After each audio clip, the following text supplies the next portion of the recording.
¿Qué tal mi gente? ¿Cómo están? Ojalá se escuche bien. En la noche de hoy, en la plataforma de contacto, vamos a tener a la licenciada Deika Nieto.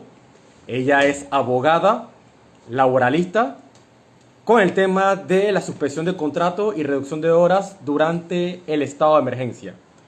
Vamos a ver cómo está la conexión. Realmente estamos empezando un poquito tarde por responsabilidad del moderador, así que espero que la información que le vamos a dar a ustedes sea con un contenido agradable e interesante, sobre todo que vamos a abordar una de las discusiones y debates que hay dentro de la ciudadanía, que es el derecho laboral. Vamos a ver si está conectada. Vamos a saludar a Sander.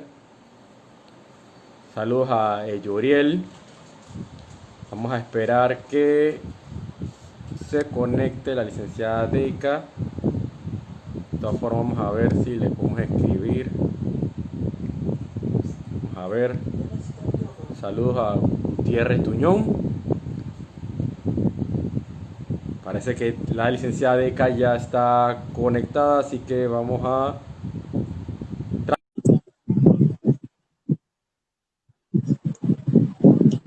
ver. ¿Qué tal, licenciada Deika? ¿Me escucha bien? Ah, bien, aquí me tienen esperando. Es culpa mía de los problemas técnicos. Usted sabe cómo es el servicio de internet de en nuestro No, país. Es bastante criollo, pero bueno, estamos aquí para llevar no te información preocupes, no te interesante preocupes. y relevante. Bienvenida, profesora Deika Nieto, a la plataforma de contacto. Este es un medio alternativo para la comunidad. Vamos a ver, creo que tuvo algunos problemas. Vamos a ver, licenciada. Vamos a ver. Vamos a ver qué ocurrió. La licenciada se quedó sin señal, parece.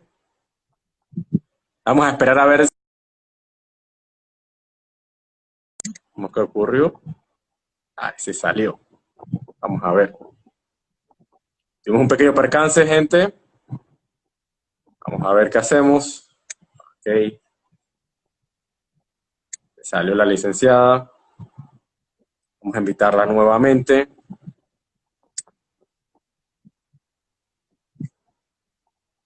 Son situaciones que se dan, gente. Vamos a ver qué ocurrió. Saludos a Sander, saludos a Edwin, a Lou Troncoso. Saludos a la gente de Aborto Seguro que está conectada, también a Susana Livit, abogada. Vamos a ver si la licenciada Deika se reconecta de nuevo para invitarla y empezar con la entrevista. Si no, vamos a empezar nuevamente con la transmisión. Esas son cosas que pasan, normal. Familia, vamos a ver. Yo creo que vamos a tener que reempezar. Vamos a reiterar. Buenas noches, ¿qué tal? Un saludo cordial. Vamos a tener que reempezar la transmisión, ¿eh? Ok, parece que aquí llegó la licenciada Deika. Vamos a dar un segundo intento. Parece que tuvo un percance. Esta vez, vamos a invitarla.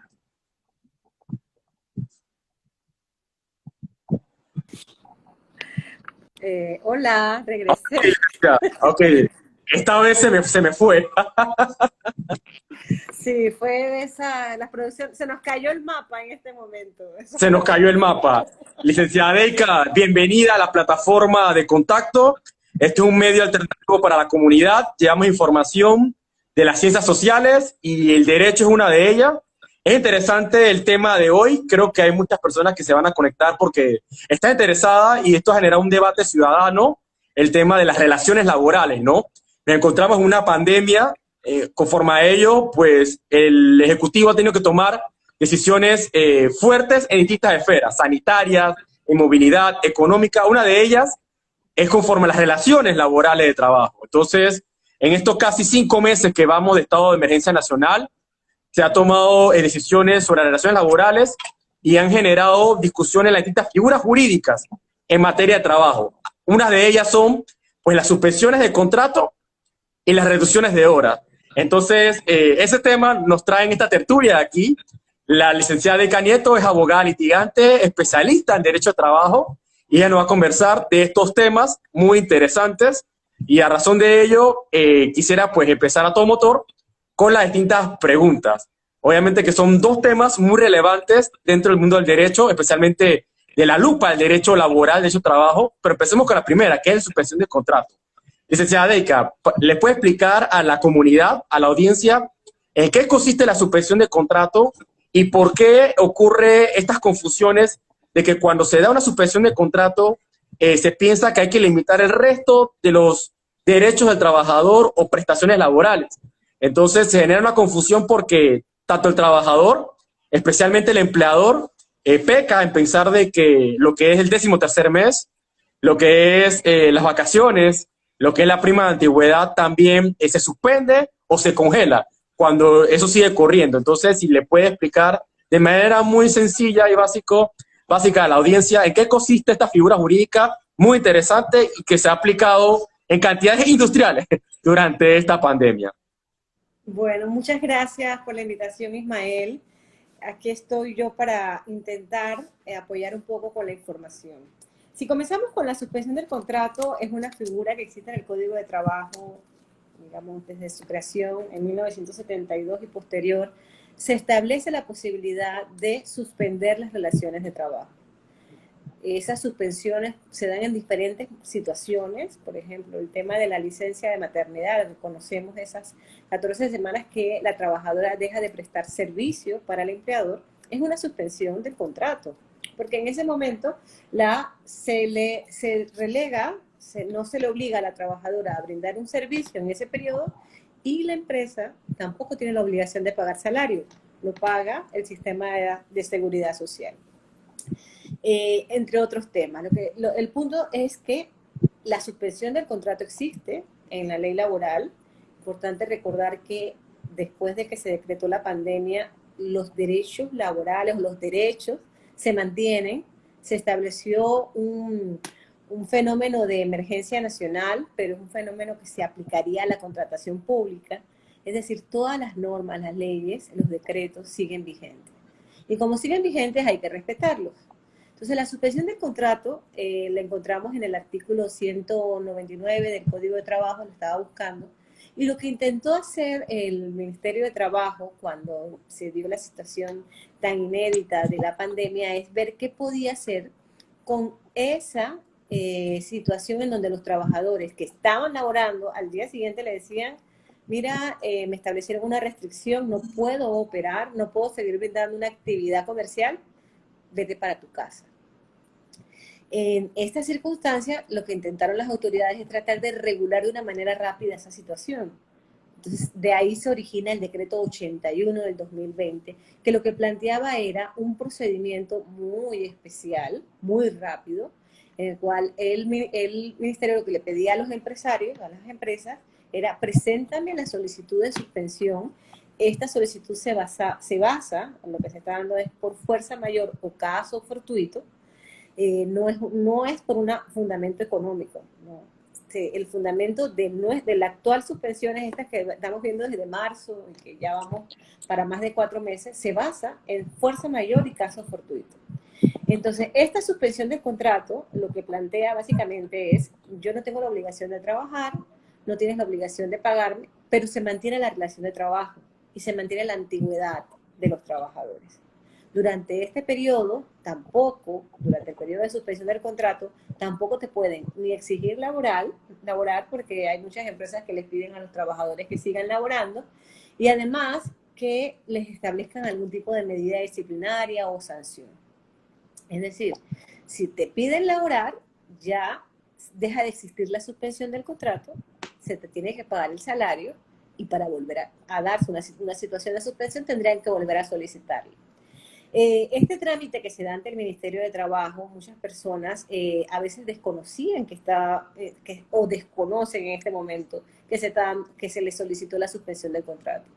Debemos ser bastante críticos con el procedimiento que se ha llevado con la suspensión del contrato, dado que no se exigía o no era una causal de nulidad el hecho de no notificarle a los trabajadores per se que se ha dado la solicitud. Entonces te vas a encontrar con mucha gente que en este momento no sabe si en verdad le solicitaron la suspensión de contrato o no.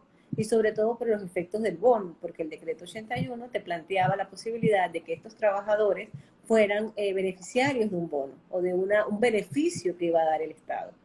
Entonces ya vamos, y la situación más concreta que estamos viendo en este momento es que ya va más de 4 meses desde que se solicitó, se estableció este mecanismo, y la ley laboral me establece que no pueden ser más allá de 4 meses. Entonces la mayoría de las empresas han estado cerrados, que es algo increíble, o sea, no se puede creer que llevemos tanto tiempo cerrados, pero llevan más de 4 meses. Y para que puedan mantenerse estos trabajadores en suspensión de contrato, debe autorizarlo la ley. Y esto es uno de los motivos por los cuales se están modificando las normas para intentar postergar. ¿Qué es lo positivo de la suspensión de contrato? Obviamente, encontrarle algo positivo a una situación tan fea, tan perversa, tan mala, era muy difícil. Pero lo que se buscaba en el primer decreto, y yo creo que se mantiene un poco, era garantizar que estos trabajadores en suspensión se les mantuviera la relación de trabajo. Y de hecho, ahí hay un artículo en el decreto 81 que lo que te decía era que cualquier despido era considerado injustificado y había que pagarle los montos. En cuanto a la suspensión, lo lamentable es que ya van 4 meses y estas personas no están recibiendo salario, están en una situación bastante delicada. Y lo peor es que yo siento que en este momento muchas de las empresas, a pesar de que tienen que respetar el hecho de que no pueden terminar la relación de trabajo, están pensando en terminar las relaciones de trabajo de personas que han estado en suspensión ya por 4 meses, lo cual es bastante catastrófico porque se intentaba buscar que esto no se diera. Bueno, pero hay situaciones que no se pueden controlar. El otro tema es que en estas suspensiones de contrato se mantienen intactos las prestaciones por antigüedad, estamos hablando de la prima de antigüedad y demás, pero para los efectos, por ejemplo, del cálculo del 13º mes, si tú no recibes un ingreso, no recibes entonces ese beneficio. O sea, ¿cómo puedes calcular el 13º mes si no estás recibiendo ningún ingreso? Entonces, estas personas en agosto que están en suspensión, lo más probable que no reciban nada, o que reciban, si se llegase a aprobar el proyecto de ley que está en la Asamblea, los $50 que habla el proyecto de ley en concepto de décimo. Se mantienen los montos relacionados a prima de antigüedad y demás. Lo que sí es cierto es que el impacto económico de estas personas en suspensión es inaudito. Yo quisiera también ver el tema un poco más humano del tema de las suspensiones, que es que a veces los trabajadores no saben que están en suspensión porque las empresas no les han notificado, no les han dado una resolución, ni siquiera una carta, porque se puede subsanar con una carta. Esta carta le podría servir de repente para negociar alguna morosidad con algún banco, con algún proveedor, con algún acreedor, digamos el arrendador, y no se está teniendo. La recomendación es que ahí se está estableciendo una nueva plataforma del Ministerio de Trabajo que sigue dando problemas de paso, pero ahí si no aparece la persona como suspendida, se puede reportar que no aparece su nombre, y si se da por hecho que la empresa le ha dicho que está en suspensión. Y si esta persona no está en suspensión, la empresa debería pagarle todo este tiempo que ha dejado de laborar por estar en una supuesta suspensión.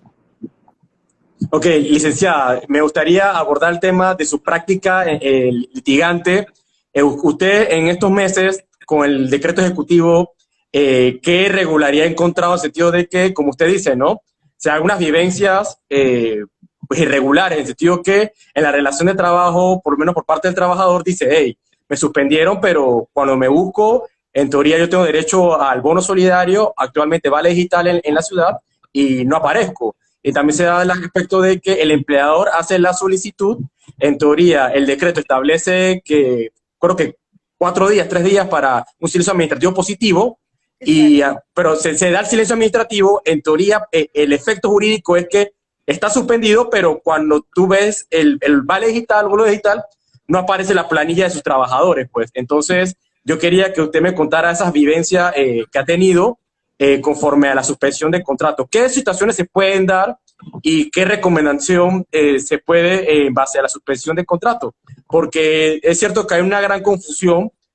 También tengo que rescatar que el Ministerio de Trabajo en la página web tiene una guía que explica muy detalladamente, pero creo que las suspensiones han dado cantidades industriales, o ya supera los 200.000, a pesar de que se dan algunos reintegros con la reapertura de algunos bloques.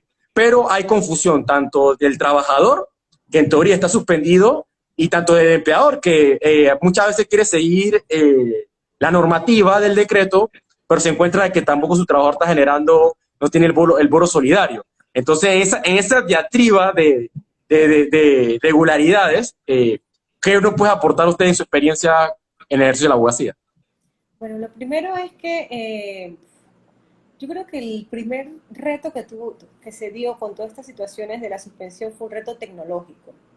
Panamá no estaba preparada para las solicitudes en línea, ni del Ministerio de Trabajo ni de ningún proceso. Y la primera, digamos, instrucción o directriz que se planteó, quizás tampoco se pensó que iba a ser esa avalancha de solicitudes, fue solicitar la documentación que se pedía por correo electrónico. Entonces estábamos pidiendo planillas, informaciones, datos, avisos de operaciones, solicitudes, memoriales, en documentos PDF. Ustedes que son millennials o no sé, generación X, entenderán que los correos electrónicos tienen muchas limitaciones en cuanto a la capacidad de transmitir, o sea, el peso de los Claro. correos, y obviamente iba a colapsar y se dio. Los correos electrónicos del Ministerio de Trabajo tuvieron mucho tiempo, muchas veces cayéndose, porque la cantidad de información que iban recibiendo les colapsaba. Entonces, si tú no puedes recibir los correos y tú como usuaria del Ministerio de Trabajo no sabes si has recibido o no, tú enviaste y tú tienes la constancia del correo remitido. Resulta ser que al inicio enviaban un correo de confirmación, hemos recibido el documento, usted ha enviado el documento, vamos a revisar. La mayoría de las solicitudes de suspensión presentadas, digamos, los 2 primeros meses y medio, fueron aprobadas por silencio administrativo positivo. Es decir, 3 días después, no te contesté, te aprobé. Claro. Sobre todo porque luego, en un momento, primero era un solo correo y luego fueron dividiendo los correos por sede. Entonces, una empresa que tiene diferentes sucursales y locales presentó, bueno, la solicitud en la de Panamá Norte o Panamá, la que queda Panamá Este. Panamá Este. Entonces, ya tú no tenías el nivel de controlar la información cómo te está llegando. Entonces, ¿qué situaciones hemos visto? Que muchas de las solicitudes que se presentaron ni siquiera tienen ese registro adecuado. Entonces, tú encuentras dificultades, el impacto legal de que tú no tengas una suspensión, que un trabajador te pueda reclamar porque no tienes en debida forma la solicitud de suspensión. Yo he escuchado a algunos compañeros del Ministerio de Trabajo, algunos colegas diciendo, no es que escribieron mal la cédula, es que no pusieron la información completa, no aparecen en la planilla del Seguro Social. Es decir, importante que sepamos que para que los trabajadores se consideren en suspensión, como mínimo tienen que tener esa formalidad, estar en la planilla del Seguro Social. Pero ¿qué pasa con esos trabajadores que comenzaron a laborar y que su reporte era en el siguiente periodo o el siguiente mes? Entonces eso no se tenía previsto, es una situación que está en el limbo, entonces básicamente quedaron en desprotegidos y vulnerables. ¿Qué otras cosas se han dado? Digamos que por falta de conocimiento, vamos a pensar positivos, pero muchas empresas ni siquiera intentaron hacer las solicitudes de la gestión. Eso, y también luego que veamos la reducción, simplemente fueron estableciendo parámetros, sigue trabajando, no trabajes, hoy te llamo, mañana no te llamo, y ante esa situación se han dado muchas vulneraciones de derechos de trabajo. O sea, los trabajadores en este momento, y lo que sí es cierto, es que están supeditados a la buena fe o no de la empresa o del empleador. Porque también ante una situación de confinamiento, aislamientos y demás, no tenemos esa posibilidad de incidir.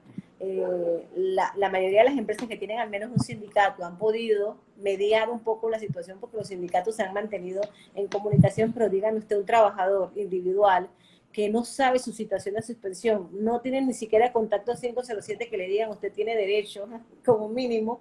O sea, de verdad que es una situación bastante lamentable, bastante, a pesar de que ahora que dice eso, sí es cierto que el Ministerio de Trabajo tiene en su página web un espacio de consultas, un espacio de denuncias, y que a pesar de que se mantuvo el Ministerio de Trabajo durante ese periodo, se emitió el decreto 86, si no me equivoco, que estableció un procedimiento en donde no se iba a iniciar ningún proceso, ningún procedimiento, pero se iban a realizar solicitudes de inspecciones de documentos y al menos decirle a las empresas, oye, me pusieron esta denuncia, ¿qué tienes tú que decir? Y si no contestaban nada, o si contestaban, se hace un acta que puede servir en estos momentos que ya abrió el Ministerio de Trabajo para presentar las denuncias, las quejas, aunque sabemos que ahora todo está tan colapsado que cualquier denuncia y queja va a ser lenta y va a ser demorada.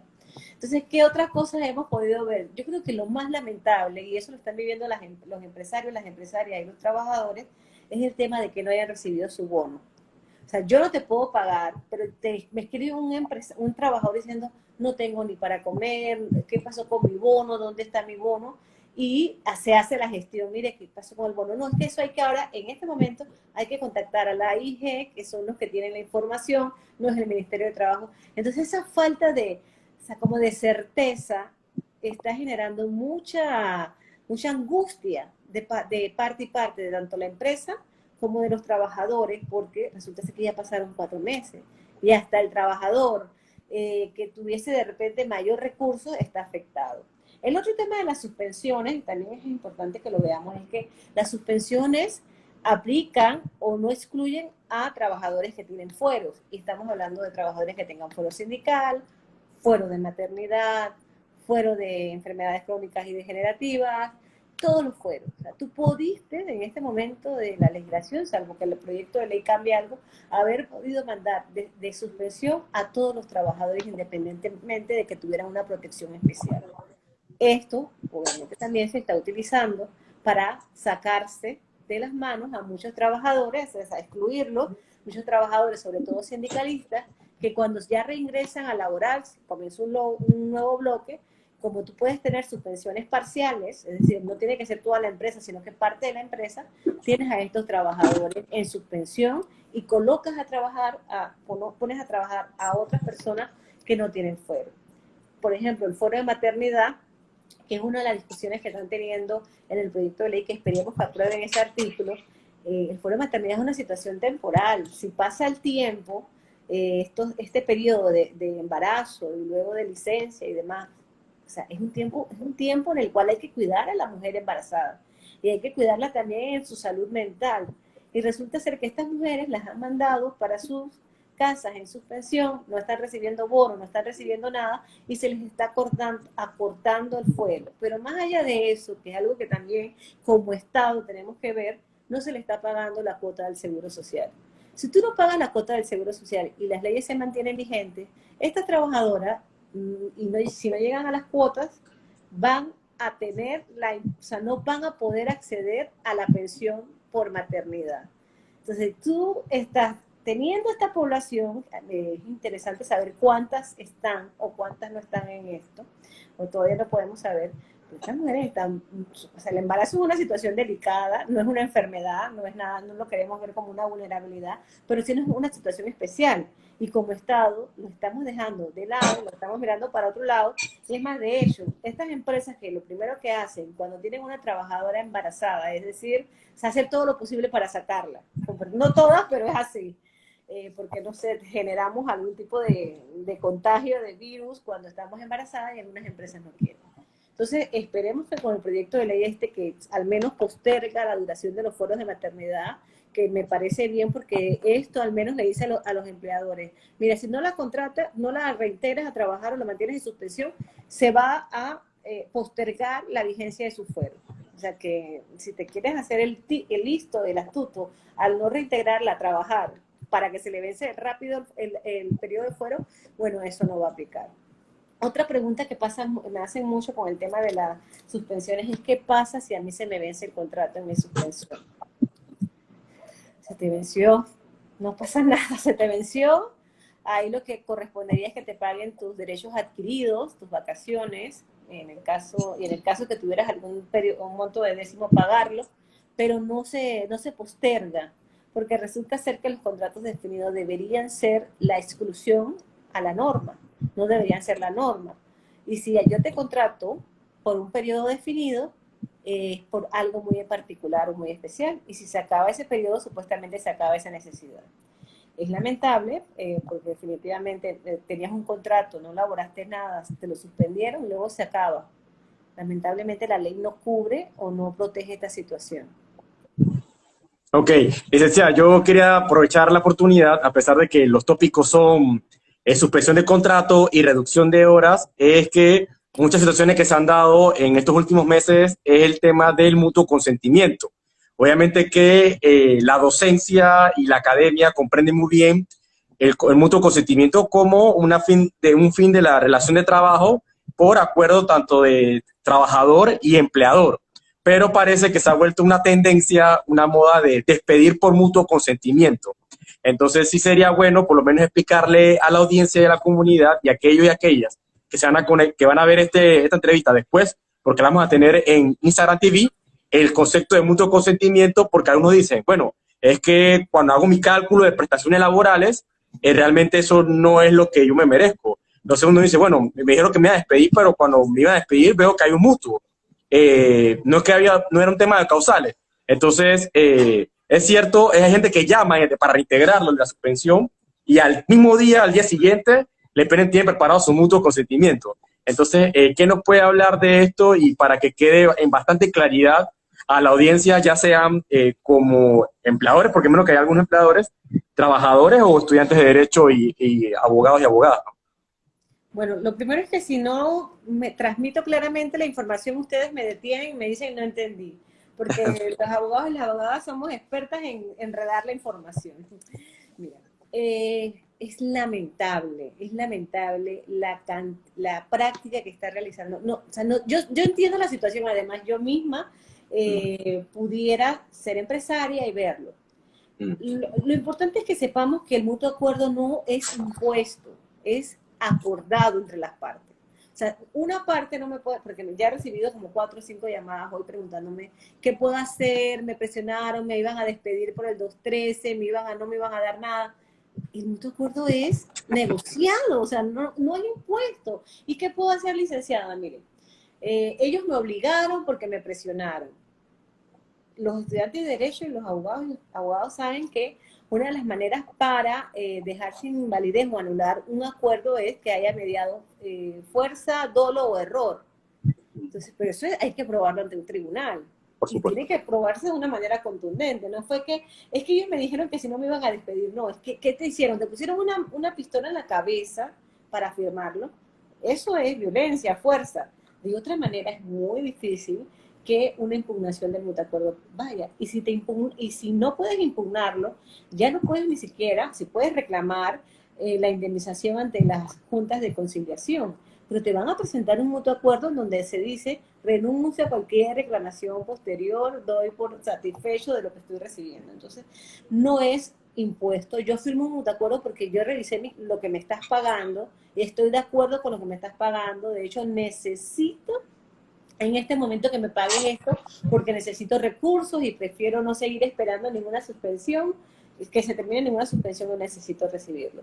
¿Qué está pasando? Que se está abusando y está usándose porque obviamente hay mucha situación de precariedad. Recordar que el derecho del trabajo es un derecho humano, de justicia social y se plantean pisos mínimos de protección porque muchas veces, y estoy en esto no hablando mal de las empresas, de los empresarios, las empresas que yo asesoro todas son muy buena gente y lo hacen muy bien todo, no hacen este tipo de prácticas indebidas, pero hay gente que sí se aprovecha en este momento para reducirle las prestaciones a la gente y que de esta manera puedan recibir más beneficios en costo social. El proyecto de ley, habría que darle seguimiento a ver cómo está quedando.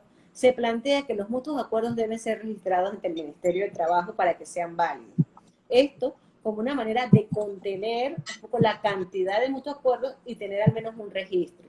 En otros países, los convenios de terminación laboral se registran, pero de manera permanente para intentar validar si en efecto estuvo de acuerdo, si no estuvo de acuerdo, si se garantizaron el pago de los derechos adquiridos. Porque en el mutuo acuerdo se tiene que garantizar los derechos adquiridos, pero se puede negociar, es decir, no me pagues indemnización o las prestaciones por despido. Entonces, esto es lo que se plantea ahora con el proyecto de ley, que se inscriba, que se registre el mutuo acuerdo y que si no se hace, entonces es un efecto de nulidad. ¿qué le podemos decir a la gente? Oye, aquí hay más de 20.000 abogados en este país. No puede ser que no conozcamos a uno que le podamos escribir, mira, me está presentando esto, ¿qué hago? Y que ese abogado no tenga al menos un abogado laboralista al cual le puedan preguntar y decirle qué hago, porque eso a veces también está pasando, que de repente yo no manejo la información laboral.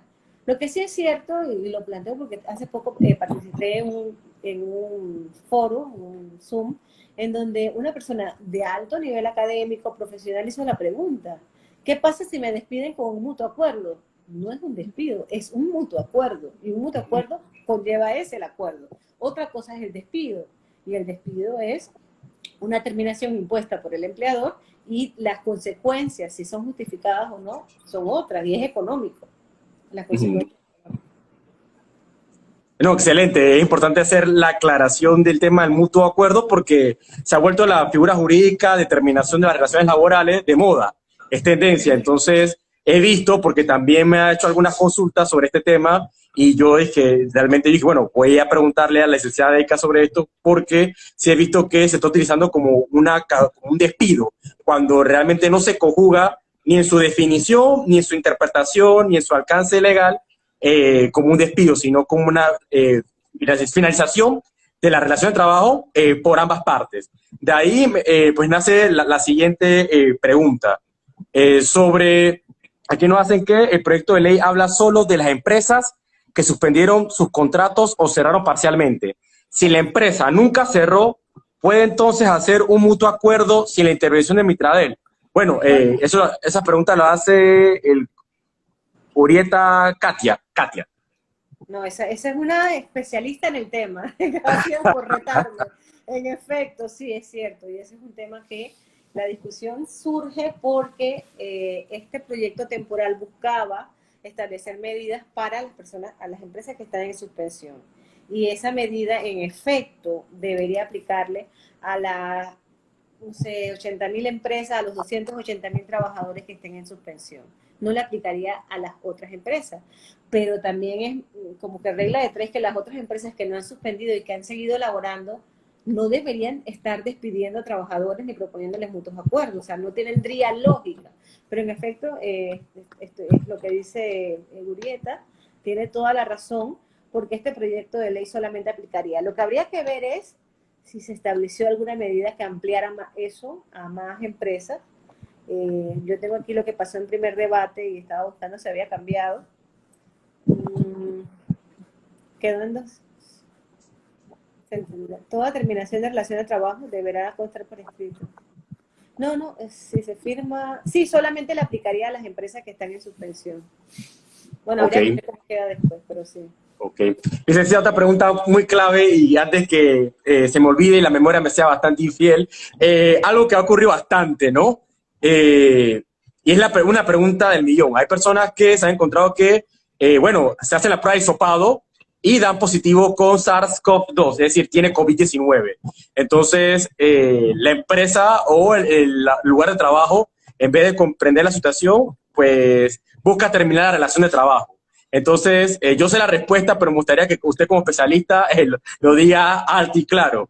¿Tener COVID-19 o estar infectado de COVID-19 es una causal de despido? Yo sé la respuesta, pero me gustaría que se lo compartiera a la audiencia, ¿no? No, lo bueno, Ismael, que tú eres especialista también. No, definitivamente no. O sea, si hay una situación humana y sanitaria que pudiéramos ver. Esta es una nueva enfermedad del COVID-19, ni los propios médicos al inicio de esta crisis conocían cómo se transmitía, cómo se contagiaba, cuáles eran las medidas. Y definitivamente hay mucho temor en la población del contagio. Es la verdad lógico, sobre todo aquellos que tenemos padres mayores de edad, que no quisiéramos que les afecte. Eso es una realidad y es hasta, digamos, entendible. Lo que no es entendible es que una empresa o personas que dirigen la empresa, porque no son las empresas, son las personas que tomen decisiones. Su decisión vaya dirigida a malograr o afectarle a las personas sin tener una justificación legal. Las causales de despido en Panamá utilizan este sistema de números clausus. Tiene que estar establecida en una ley para que sea viable. Todavía no se ha modificado el código y algunas leyes específicas que han establecido causales de despido para incluir que te puedo despedir porque tuviste la lamentable situación de haberte enfermado de COVID-19. Además es lamentable, de verdad que, sinceramente, si lo vemos desde la parte, de una parte humana, un punto de vista bastante más sensible y emocional, imagínense que nosotros somos nosotros mismos que llegamos a una empresa y dicen, además que ya nos tratan mal, a las personas que le da COVID, ayer me comentaba una persona cercana, dice, me trataron mal, me echaron, y ni siquiera es que tuve contacto con alguien que salió positivo y la persona hizo la referencia y ya el aislamiento, la cuarentena, y dice, me trataron mal. Entonces, este tipo de situaciones no pasa ni siquiera por una normativa, pasa por un tema de valores humanos, convivencia y sobre todo también protección estatal, porque es para que el Estado también esté haciendo en este momento campañas de sensibilización y de generar una tranquilidad a la población, tanto que lo tengas como no lo tengas, porque imagínate, tienes COVID y alguien te trata mal o te despide. O sea, digo, son Sí, demasiadas cosas pasando por la vida de una persona en ese momento. sí, es un vía crucis, definitivamente, ¿no? El tema de la trazabilidad o el tema de que es positivo en el hisopado, ¿no? Me gustaría pasar al otro tema que es el espíritu de la tertulia, que es la reducción de horas. En este tema yo lo comprendo de la lógica jurídica, pero mi lógica de investigador social, que me he dedicado bastante a eso, sí tengo bastante debate, ¿no? Porque, claro, se puede explicar la lógica legal, usted como especialista, pero sí la óptica social me genera preocupación porque a pesar que yo entiendo que en Panamá los cálculos se utilizan por un promedio de data por hora, sí me preocupa cuando hay una reducción de hora porque hay una reducción de hora, pero no hay una reducción de lo que me cuesta llegar al trabajo o alimentarme, es decir, mantener mi fuerza de trabajo. Entonces, me reducen la hora y tal vez trasladarme a mi área de trabajo y alimentarme me costaba 8 balboas. Entonces, tal vez ganaba 16 dólares el día. Entonces, con una reducción de hora, ahora gano 10 dólares. Y sigo, si se me reduce mi data por hora, lo que gano por día, pero mis gastos de mantener mi fuerza de trabajo, ya sea alimentación, ya sea traslado, sigue siendo la misma. Entonces, yo tengo un debate grandísimo en el enfoque social, pero bueno, lo comparto y exteriorizo con usted como especialista, pero sí sería bueno que le explique a la audiencia qué consiste la reducción de horas, por qué tiene que ser por mutuo consentimiento y el cálculo de esta reducción de horas, que esto no es una reducción de salario, aunque en el enfoque social pareciera que sí. Sí, es un tema, es un debate, y sobre todo porque esto que acabas de decir, que es acordada, o sea, que es un acuerdo de reducción de jornada, la mayoría de las personas no lo saben. Simplemente te han reducido la jornada y tú dices, no, es que me redujeron el salario. La verdad que la gente lo que dice, me redujeron el salario. Sí, sí. Y resulta ser que no te redujeron el salario, sino que aplicaron un artículo del Código de Trabajo, que es el 159, que dice que no se puede afectar el salario. Dice, no podrá ser reducido el salario pactado. No obstante, en situaciones de crisis económicas graves, fuerza mayor, caso fortuito, las partes, el trabajador, perdón, la empresa y el sindicato, y en caso de que no haya sindicato con los trabajadores, yo puedo pactar una disminución gradual de la jornada, y esto obviamente tendría que ser algo temporal, no es permanente, y se tienen que tomar medidas para que se vayan subsanando estas deficiencias de ingresos que se han tenido, esta incapacidad de recibir ingresos. El tema social me parece súper, hay que ponerlo en la mesa, porque resulta ser que yo entiendo claramente esa situación. O sea, yo antes ganaba $1,000, ahora gano 500, pero los costos de traslado y demás son lo mismo. Entonces, qué bueno sería tener esa capacidad de negociar individual o colectiva, de decir, mira, yo como sindicato, primero que el mayor triunfo que se logró con la negociación esta de la mesa es que fuera restringirla al 50%, que eso antes, no sé si sabías, pero eso no te lo dice el código. La ley no te dice que no hay un mínimo. te dice, hay reducción de jornada y no sé, hubo por ahí unas declaraciones de un funcionario que dice hora trabajada, hora pagada, la reducción de jornada y demás. Si yo te reintegro a trabajar, te puedo reducir la jornada. Eso no era el espíritu en principio de la suspensión, pero bueno, que se dé. Pero imagínate que te pongan a trabajar 1 hora, no las 8 horas, pero igual te tienes que trasladar, igual las afectaciones, o sea, es definitivamente catastrófica esa situación. Lo bueno es que ahora se restringió al 50%, no debe exceder más allá de diciembre del 2020, luego se tomarán medidas. Importante de este tema es, la reducción de jornada no es impuesta, es acordada. ¿Y qué pasa si no estoy de acuerdo? Esa es una buena pregunta para todo el mundo, que si no estoy de acuerdo. No, o sea, no me pueden reducir la jornada. Pero ¿qué pasa si la empresa dice, bueno, entonces te despido? Ah, bueno, sí, te despido, pero te tengo que pagar tus prestaciones laborales por despido, porque no es una causal de despido negarte a reducción de jornada. ¿Qué otro aspecto de la reducción de jornada? Se hacía mucha consulta al inicio de la crisis, es, tiene la jornada reducida, pero me llegó que tiene este préstamo de esta financiera, de este banco, de esta pensión, ¿qué debo hacer? La norma per se tampoco te establece que si yo gano $1, el porcentaje es 20, 30, o sea, no se establece igual. Se entendía en principio, bueno, si al menos estoy ganando algo, el tema es que entonces tengo que pagarlo todo para la financiera que me está cobrando o debo pagarle al trabajador algo. Las normas que se han establecido ahora sí lo tienen contemplado, sí establecen que tiene que ser proporcional a lo que se recibe, eso también es algo positivo que se ha dado. Lo negativo de la reducción de jornada, y es importante que lo sepamos, es que si no se llegase a aprobar el proyecto, es que para el cálculo de las prestaciones, de indemnización, por ejemplo, se toman en referencia los 6 últimos salarios, o la proporción, o sea, se toman en cuenta referencias.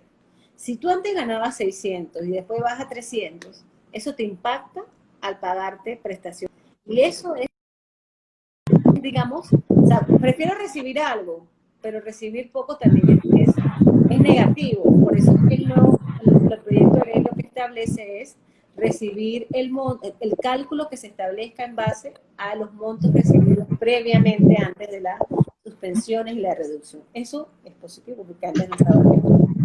En cuanto a las reducciones, ¿qué más podría hacer? ¿Cómo se podría dejar de mantener la reducción de jornada?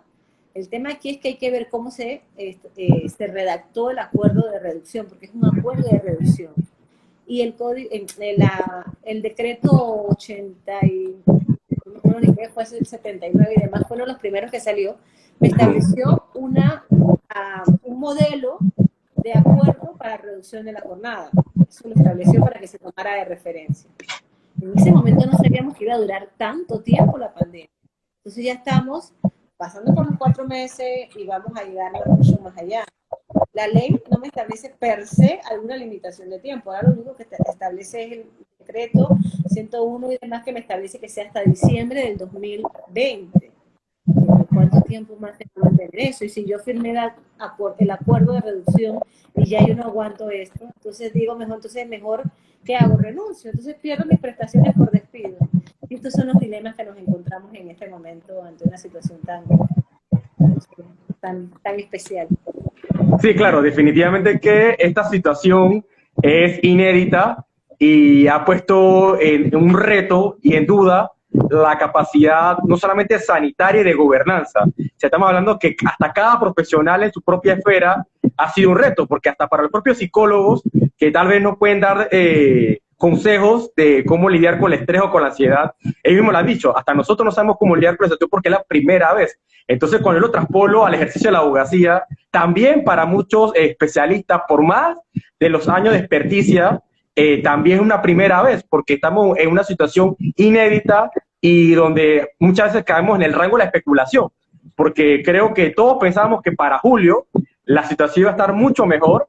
Se hablaba hasta de una nueva normalidad, de reapertura, se hablaba de control de la situación, y tal vez ahora estamos en el momento más álgido. Tal vez en diciembre, con la competencia que hay agresiva de vacunas, tal vez la situación mejore, pero hay que ver también. Entonces, es importante recalcarle a la audiencia de que sí, es cierto que estamos en un rango de tratar de con una ánfora o con una bola de cristal, tratar de deducir distintas situaciones. Y las relaciones de trabajo también son afectadas de manera directa, indirecta o transversal por el tema del COVID-19. Entonces, licenciada, quería hacer una pregunta, que ya que estamos hablando de figuras jurídicas que han resaltado durante el estado de emergencia, yo quería preguntarle cuál ha sido su experiencia con los comités de higiene y de salud de que deben tener las distintas empresas. Sé que por parte de algunos laboralistas y también de sectores empresariales, pues tiraron el grito al cielo con este tema de los comités de higiene y salud, porque se ve muy burocrático. Entiendo y comprendo que en una situación de pandemia tampoco no es abrir por abrir, y es algo que yo tuve hasta la entrevista anterior que hicimos de registro sanitario, porque la gente está haciendo un proceso de emprendedurismo, sí, pero si vas a vender algo que recae sobre la salud humana, como cremas, como desodorante, como comida, tienes que sacar tu registro sanitario.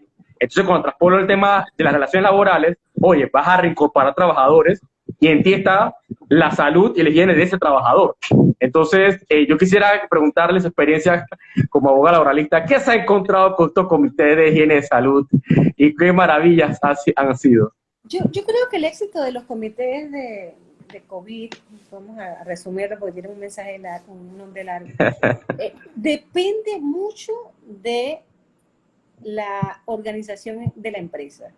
Si son estas empresas que tienen de repente estructuras bastante democráticas y ordenadas, con parámetros, estos comités funcionan y son exitosos. Si son empresas que realmente no aspiran a que su prioridad sea el de las medidas sanitarias para los trabajadores y demás, estos comités están siendo decorativos. Y lo que se está planteando es, y lo he visto ya creo que en 2 ocasiones o 3 ocasiones, si tú tienes varios sindicatos en una empresa, hay sindicatos que pueden ser más beligerantes que otros sindicatos. Y estos sindicatos que son, digamos, un poco más, no sé, armónicos, por no buscar otra palabra, no tienen esta exigencia de tomen medidas, que busquen, simplemente se sientan, escuchan y no hacen nada. Y eso lo ven los otros sindicatos y lo que plantean es una exigencia de querer participar en estos comités para llevar la voz de los trabajadores que a veces tienen diferentes categorías, porque hay que entender que no todos los desarrollan un solo trabajo, a los comités. ¿Qué pueden encontrarse como obstáculos? Las personas que dirigen empresas, que esto no es su prioridad. Su prioridad es intentar ver cómo se reciben más ganancias. No establecer medidas sanitarias, no establecer las medidas, esas inversiones que hay que hacer para generar el distanciamiento, es decir, no pueden tener a muchos trabajadores en un momento determinado, pero la producción está ahí y necesito sacarla, ¿cómo hago? ¿Qué hago? Sí he conocido de experiencias interesantes, buenas, que buscan, que plantean cosas positivas, pero en realidad les digo que va a depender de la empresa que lo desarrolle. También encontramos de repente grupos organizados de trabajadores o trabajadores que quieren estar ahí simplemente para tener algo así como una manera de incidir personalmente. Por eso lo vemos en muchos lugares. Aquí lo importante es un poco de sensibilización a ambas partes, de que estamos hablando de la vida o la muerte de las personas. Y si se plantea esos comités es porque no podemos tener un policía en todas nuestras casas y en nuestras empresas. Y el Ministerio de Trabajo no puede estar. Y la idea es que estas empresas tengan las medidas para que luego no las cierren porque hay demasiados casos de personas contagiadas. Pero también eso es un poquito fantasioso, entendiendo que el interés prioritario en algunos momentos no necesariamente es eso. Es más que todo cuando se dan los problemas que generan entonces reacciones. La prevención no ocupa el sitial que quisiéramos tener. ¿Cómo no, licenciada? Licenciada, algunas palabras conclusivas. Creo que ha sido una entrevista muy interesante y usted ha sido bastante abarcadora de estas dos figuras jurídicas en materia laboral interesantes y que generan mucha duda y controversia, como lo son la suspensión de contrato y la reducción de horas. De mi parte, me siento bien complacido que usted se encuentre aquí con nosotros. Espero que no sea la última vez. ¿Y qué palabras concluyentes o reflexión le puede dar a la audiencia y a la comunidad de contacto acerca de estas dos figuras del derecho de trabajo? Bueno, compartirte que hace un año se cumplieron los 100 años de la OIT, de haber constituido la OIT, y nos las pasamos hablando por un año completo del futuro del derecho del trabajo. Esos eran los foros. ¿De qué se iba a hablar? El futuro del derecho del trabajo. Nos llegó el futuro, y el futuro en este momento te plantea retos. Y los retos es sacar la parte burocrática, la parte estrictamente legal, a lo vivencial, a lo humano. Porque resulta ser que estamos confrontando una situación como sociedad. Tenemos que sobrevivir a una enfermedad, tenemos una situación de precariedad económica. ¿Cómo lo compaginamos? Con protección estatal. Ese es el origen del Ministerio del Código del Derecho del Trabajo, la justicia social. No podemos abandonarlo, todo lo contrario. Yo siento que es importante mandar el mensaje a que si nosotros abandonamos a la población en esta situación, nos va a impactar a nosotros, a todos nos va a impactar. O sea, si nosotros no nos ponemos de acuerdo como población a ser solidarios, me decía una conocida, en Guayaquil, la crisis la llevó adelante los sectores económicamente pudientes que se organizaron y comenzaron a distribuir las necesidades, los productos de necesidad a la población no tan necesitada. ¿Qué estamos haciendo nosotros aquí? Más allá, entiendo, vamos a ir a una bolsita de comida, pero sabemos que con una bolsa de comida no va a impedir que el día de mañana, si alguien tiene hambre, una persona reaccione. Entonces, mi recomendación es tratar de recomponer este tema social, pero a través de las normas. Porque cuando no hay norma y se deja interpretación de una persona, pueden cometerse abusos. Y no me voy a poner muy técnica, pero gracias por escucharme y bueno, aquí estamos a la orden. A leerse los decretos que están muy bien para darle respuestas a las personas que lo necesitan. Hemos tenido en la noche de hoy la licenciada Deyka Nieto con el tema de las suspensiones temporales del contrato de trabajo y reducción de horas durante el estado de emergencia. Para nosotros es de mucha emoción y felicidad compartir con la licenciada Deyka Nieto. Reitero que espero que no sea la última y única vez. Realmente ha sido una especialista que yo conocí, fue mi maestra, mi tutora, mi mentora en materia laboral, así que me siento muy complacido en el plano personal de compartir con ella y agradecerle a la audiencia por estar y ser pacientes, y esperamos que en otros temas de conflictos laborales y relaciones de trabajo, pues compartir con ella nuevamente. Por lo demás, le deseamos una buena noche tanto a la invitada de hoy, que es la licenciada Deyka Nieto, y al resto de la audiencia de la comunidad.